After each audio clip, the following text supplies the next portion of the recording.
டேய் இங்கே பாடுறா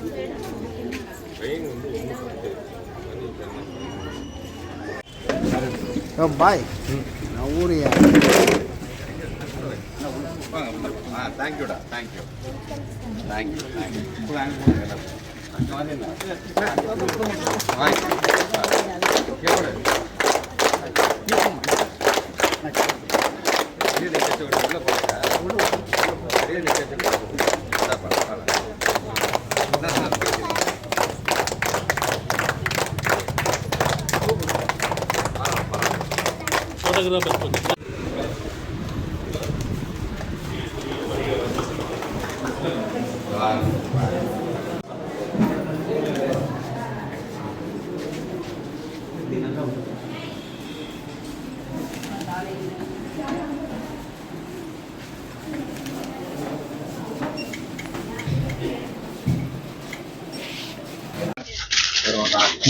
இந்த விளையாட்டு உபகரணங்கள் தரமானதா இல்லைன்னு சொல்லி உடற்கல்வி ஆசிரியர்கள் குற்றச்சாட்டு தரமானதா. ஏற்கனவே சிவகங்கை மாவட்டத்தில் ரிவ்யூ மீட்டிங் நடத்தும் போது நம்முடைய மாண்பு துணை முதலமைச்சர் இது மாதிரி சில கேள்விகள்லாம் கேட்டிருக்கிறாங்க. அது உடனடியாக அது சார்ந்து ஆய்வு செய்யப்பட்டு உடனடியாக அது மாற்றி அமைக்கப்படும் என்று கூட அது சொல்லியிருக்கிறாங்க. கண்டிப்பாக நீங்கள் சொன்ன மாதிரி இப்போ எங்களுடைய எஸ்எஸ்ஏ மூலமாகத்தான் அந்த பணம்லாம் வரும். உங்களுக்கே தெரியும் எஸ்எஸ்ஏ பணத்தை எப்படிலாம் நிறுத்தி வச்சுருக்காங்க உங்களுக்கே தெரியும். அதையும் கடந்து ஒவ்வொரு பள்ளிக்கூடத்துக்கும் 25,000 ரூபாய் நாங்கள் வந்து ஒதுக்கீடு செய்கிறோம். அதை வந்து முறையாக அதை பார்த்து அதை வாங்கி அவங்க வந்து பயன்படுத்த வேணும்.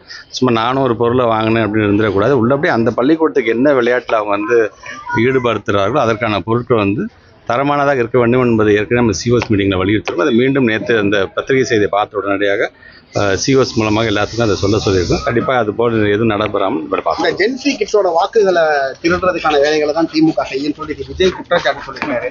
அவர்கள் நமக்கு தொல்லை தருவார்கள், அது தெரிஞ்ச விஷயம் தான். இந்த விஷயம் தொல்லை தர்றதுக்கும் இல்லைங்க. இது வந்து எல்லாருமே இது வந்து ஒன்றா தெரிஞ்சுக்கோங்க. சிஓ சீஃப் எலெக்ஷன் கமிஷன் மூலமாக ஒரு ஆர்டர் வருது, இங்கே இருக்க இல்லை பிஎல்ஓஸ்லாம் வேலை பார்க்க போகிறாங்கன்னா ஆட்டோமேட்டிக்காக எல்லா ஆஃபீஸர்ஸுமே எல்லா பணியாளர்களுமே வந்து எலெக்ஷன் கமிஷனுடைய கட்டுப்பாட்டுக்கு போயிடுவாங்க அவங்க. ஸோ இப்போ எலெக்ஷன் கமிஷன் கட்டுப்பாடு யார் கையில் இருக்குது அப்படிங்கிறது நம்ம எல்லாத்துக்குமே தெரிஞ்சது தான் நம்ம. ஸோ அதில் யாரும் ஏமாந்துடக்கூடாதான். இப்போ எல்லா இடத்துலையும் BLA 2 போடப்பட்டிருக்குன்னு சொன்னாங்கன்னா திராவிட முன்னேற்ற கழகத்தை பொறுத்த வரைக்கும் கிட்டத்தட்ட 68,000 வாக்குச்சாவடிக்கும் BLA 2 போட்ட ஒரே இயக்கம் நாம தான் இருக்கும். அதனால தான் ஒவ்வொரு இடத்துக்கும் நம்ம போயிட்டு இருக்காங்க. எங்கள் கூட சேர்ந்து யாரெல்லாம் வருமோ தயவு செஞ்சு வாங்க. இது வந்து ஒரு இயக்கத்திற்கான ஒரு பிரச்சாரம் இல்லை. ஒட்டுமொத்தமாக மக்களுடைய வாக்குரிமையை காக்கக்கூடியதற்கான ஒரு பணியில் அனைவரும் ஒன்று சேர்ந்து யாரும் ஏமாந்து விடாமல் அந்த வாக்குகள் யார் யாருக்குன்னு வழங்கப்பட வேண்டும் அதற்கான ஒரு பணியை செய்வதற்கான ஒரு பணியில் அனைவரும் ஒன்று சேர்ந்து செய்யணும். பீகார் தேர்தல் முடிவுகள் மாதிரி தமிழகத்திலையும் அது மாதிரி இருக்கும்னு சொல்லி பிஜேபி எம்எல்ஏ ஒருத்தவங்க சொல்லியிருக்காங்க சார்.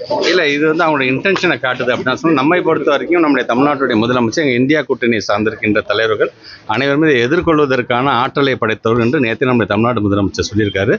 இது நாங்கள் மட்டும் இல்லை, பத்திரிகை ஊடகத்துறை சார்ந்திருக்கிற நண்பர்கள் உங்களுடைய வாக்குகளாக இருந்தாலும் உங்களுடைய குடும்பத்துடைய வாக்குகளாக இருந்தாலும் யாரும் ஏமாந்து விடாத வண்ணம் நாம் வந்து அதை பாதுகாத்துக் கொள்ள வேண்டிய ஒரு மிகப்பெரிய கடமை ஒவ்வொரு குடிமகனுக்கும் இருக்குது என்பது. இந்தியா கூட்டணியில் காங்கிரஸ் 125 சீட்டு கேட்போம்னு சொல்லியிருக்காங்களே, நான் ஒவ்வொரு இயக்கம் அது அவங்களோட இயக்கம் சார்ந்தது. அதெல்லாம் முடிவு செய்ய வேண்டிய அந்தந்த தலைவர்கள் தான் முடிவு செய்யணுமே தவிர இது சார்ந்து நான் கருத்து சொல்ல முடியாது. எங்களுக்கான ஹெட் குவார்ட்டர்ஸ் இருக்குது, எங்களுக்கான தலைவர்கள் இருக்காங்க.